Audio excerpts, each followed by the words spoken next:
చూడటానికి వెళ్ళలేదు. కనీసం జయవర్ధన్ రెడ్డి గురించి కూడా మరుసటి రోజు జరిగినటువంటి పత్రికా సమావేశాలు కావచ్చు, ప్రసార మాధ్యమాలతోటి అతను మాట్లాడుకున్న సందర్భంలో కూడా ఎక్కడ చెప్పలేదు.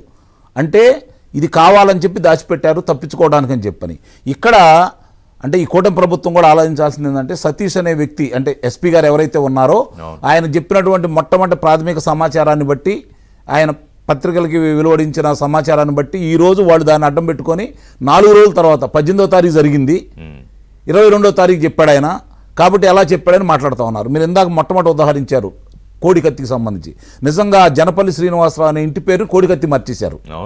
నిజంగా అతను గనక ఆ దాడి జరిగిన సందర్భంగా ఇతను వెళ్ళి న్యాయస్థానానికి గనక చెప్పేసి ఇతని వల్లే నా దాడి జరిగింది అని చెప్పి కనుక చెప్తే 2 సంవత్సరాలు 2.5 సంవత్సరాలు కాదంటే గరిష్టంగా ఒక 3 సంవత్సరాలు శిక్ష ఇచ్చేవారు. 5.5 సంవత్సరాలు కారాగారంలో పెట్టినటువంటి పరిస్థితి కళ్ళ ముందు కనపడతానే ఉంది.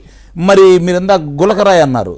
అసలు ఎట్టి పరిస్థితిలో గులకరాయి కాదు, అది చాలా స్పష్టంగా చెబుతున్నాను నేను. ఇది ఆ దండేసేటప్పుడు గీసుకుపోయింది అనేది అయితే అయి ఉండాలా, లేకపోతే ఏదన్నా మా పటికి బెల్లం గుర్తుందా మీకు చిన్నప్పుడు?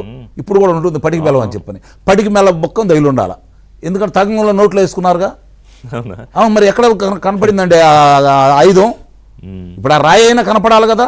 అంతమంది పోలీసులు, అన్ని వందల మంది, ఒక రకంగా 1000 మంది పైన పోలీసులు ఆయనకి రక్షణగా ఉన్న సందర్భంగా మరి నిజంగా ఏదైనా సరే మీరు ఎక్కడైనా సరే ఏ సంఘటన జరిగినా కూడా ఆయుధాన్ని తీసుకొని కేసు నమోదైతే చేయరు కదా. మరి అక్కడ గులకరాయి కనపడకుండా ఏ విధంగా నమోదు చేశారు వాళ్ళు? అంటే దీంట్లోనే ఇట్లాంటివి అనేది సర్వసాధారణం. ఇప్పుడు ఇందాక సోదరుడు మాణిక్యరావు గారు చెప్పారు వాళ్ళ బాబాయ్ గారు అత్యోదంతం గురించి. ఆయనకి గుండెపోటు అని చెప్పని చెప్పింది విజయసాయిరెడ్డి. విజయసాయిరెడ్డికి ఎవరు చెప్పారంటే అవినాష్ రెడ్డికి ఫోన్ చేస్తే పక్కన ఉండాలి చేత అవినాష్ రెడ్డి చెప్పించాడని చెప్పి విజయసాయిరెడ్డి ఇప్పుడు చెబుతున్నాడు. పాపం అండి చిన్నపిల్లాడు అవినాష్ రెడ్డి. ఏదండి పాపం చిన్నపిల్లాడు, పసిపిల్లాడండి, అమాయకుడు అంటాడుగా జగన్మోహన్. అదేనండి అమాయకుడు, ఏమీ తెలీదు. మా ఒక కన్ను పొడుచుకుంటుందా శాసనసభలో, ఒక కన్ను పొడుచుకుంటుందా అని చెప్పాడు. ఇప్పుడు ఈ సంఘటనలన్నీ జరిగిన తర్వాత కూడా ఇంకా అతను ప్రజల్లోకి వెళ్ళాలి, మా వాళ్ళ గురించి చెప్పుకోవాలి, దీన్ని పక్కదారి పట్టించాలి, మీరు అన్నట్టు చిక్కటి చిరునవ్వులతోటి చనిపోయిన వ్యక్తులను పరామర్శించాలని చెప్పి మనకు తెలియదు. ఇందాక పాపం మాణిక్యరావు గారు అంటున్నారు కమల్ హాసన్ గారు సిగ్గుపడతారని. కాదు, అసూయ పడతారు. మాణిక్యరావు గారు సోదరా గుర్తుపెట్టుకో, అసూయ పడతారు. మనకంటే ఎక్కువగా ప్రతిభ చూపించే వాళ్ళని చూస్తే సహజంగానే అసూయ పడతా ఉంటారు. ఒకటి మాత్రం ఇన్సెక్యూరిటీ కూడా ఉంటుంది. అవును, నిస్సందేహంగా. ఒకటి మాత్రం నిజం ఋషి గారు, ఆంధ్ర రాష్ట్ర ప్రజలు ఒక నిర్ణయానికి వచ్చారు, కూటమి పెద్దలు కూడా ఒక నిర్ణయానికి వచ్చారనేది నేను అనుకుంటున్నాను. ఎందుకంటే చంద్రబాబు నాయుడు గారు ఈ మధ్య పదే చేసే వ్యాఖ్యలను బట్టి చూసుకున్నా, లేకపోతే పవన్ కళ్యాణ్ గారు దాన్ని చెబుతున్నా, లోకేష్ బాబు గారు ఎర్ర పుస్తకాన్ని పని మొదలు పెడుతున్నామని చెప్పి చెబుతున్నా కూడా వీళ్ళ గురించి పట్టించుకోకుండా చేసుకోవాలని చెప్పిన ఒక నిర్ణయానికి అయితే వచ్చారు. కరెక్టే కానీ మాట్లాడదాం, బ్రేక్ తీసుకున్నాం. కానీ వీళ్ళు డ్రామాలు రోజుకు ఒకటి. అదే చెప్పబోతున్నా, ఏడాదిలో ఒక క్యాలెండర్ పెట్టుకున్నారండి. ఆ క్యాలెండర్ లో ప్రోగ్రామ్ ఏది వర్కౌట్ కాల. అట్లా కాదు మీరు గుర్తుపెట్టుకోండి, ఇది ప్రారంభం, ఈ సంఘటన ప్రారంభం. అట్లా సెకండ్ ఫేజ్, ఈ సెకండ్ కాదు, ఒక 100 దాకా జరగచ్చు. అంటే నేను ఏడాది అయిపోయాక ఇంకో కొత్త డ్రామా, ఈ ఏడాది సుపరిపాలన వాళ్ళు వెళ్తున్నారు, ఈయన సెకండ్ స్క్రిప్ట్ లో ఇది ఫస్ట్ ఎపిసోడ్. అది తర్వాత మీరు చెప్పినట్టు తర్వాత నేను వస్తా. ఇక్కడ సుపరిపాలనకు సంబంధించి వీళ్ళు చెప్పుకుంటున్నారు, వీళ్ళు ప్రజల దగ్గరికి వెళ్తున్నారు.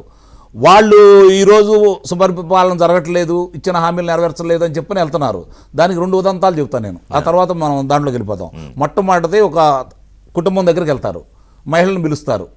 నేను మీ ద్వారా ప్రేక్షకులు చెబుతుంది ఏంటంటే, అయ్యా దయచేసి వాళ్ళు కనుక వస్తే ముందు ఇంట్లో తలుపులేసి లోన మీ వస్తువులన్నీ లోన పెట్టుకొని మీరు మాత్రమే బయట రండి, సెల్ ఫోన్ కూడా బయట తీసుకురావద్దు, ఎందుకంటే అవి కూడా ఎత్తుకెళ్తారు. ఇప్పుడు నిన్న జరిగింది కదా, ఆయన సజ్జల రామకృష్ణారెడ్డి అనంతపురంలో కార్యక్రమం ఏర్పాటు చేసి ఈ విషయం చెప్పిన తర్వాత ఒక గంటన్నరలో ఒక కుటుంబం దగ్గరికి వెళ్ళి, పెద్ద ఆయన దగ్గరికి వెళ్ళి QR కోడ్ అనేది ఇచ్చేసి స్కాన్ చేసిన తర్వాత అతని దగ్గర ఉన్న 15 ఏళ్ళు కొట్టేశాడు. అవునా? మీ దృష్టికి రాలేదా? లేదు. మాణిక్యరా ఇంకా వివరంగా చెబుతాడు. 15,000 కొట్టేశారు. ఇలాంటి సంఘటనలు జరుగుతాయి. పొరపాటున తలుపులు తీసి లోనికి వచ్చారనుకోండి, విలువైన వస్తువులు చూసిన వాళ్ళు రేపు పొద్దున వచ్చి తీసుకెళ్తారు. అది కూడా చెబుతున్నాను నేను. కాబట్టి తలుపులేయండి. ఒక్క నిమిషం అండి, ఎందుకంటే పరిపూర్ణం చేయండి. ఇప్పుడు అక్కడ కనుక ఇంట్లోకి వచ్చారనుకోండి, 4 వాళ్ళకి పిల్లలు ఉంటారు, చదువుకునే పిల్లలు. ఆ మహిళలను అడుగుతారు. అడిగినప్పుడు లేదండి మాకు 52,000 పడ్డాయి అని చెప్పి అంటారు. వీళ్ళు కొంచెం ఇప్పుడు వీళ్ళ దగ్గర ఉండేవారు గాంజా బ్యాచ్, మార్గ ద్రవ్యాలు కదా, వాళ్ళు పొరపాటున ఇంకో మాట అన్నారనుకోండి, ఏమయ్యా మీరేమి ఇచ్చారు, ఒకరికి ఇచ్చారు కదా, ఇప్పుడు 4గురికి ఇస్తున్నారు, మళ్ళీ రెట్టించారనుకోండి, చీపురు కట్టి తీసుకొని చిత్తలుగా ఇలా కొట్టపోతే నన్ను అడగండి.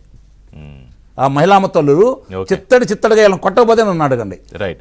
ఆ పరాభవం జరిగిన దాకా వీళ్ళు వెళ్ళినప్పుడు తిరుగుతారని అయితే నేను భావిస్తున్నాను. రజనీ గారు మీతో మాట్లాడతా చిన్న బ్రేక్ తర్వాత. Thanks for being patient. ఎందుకంటే మీరు న్యాయవాది కూడా కాబట్టి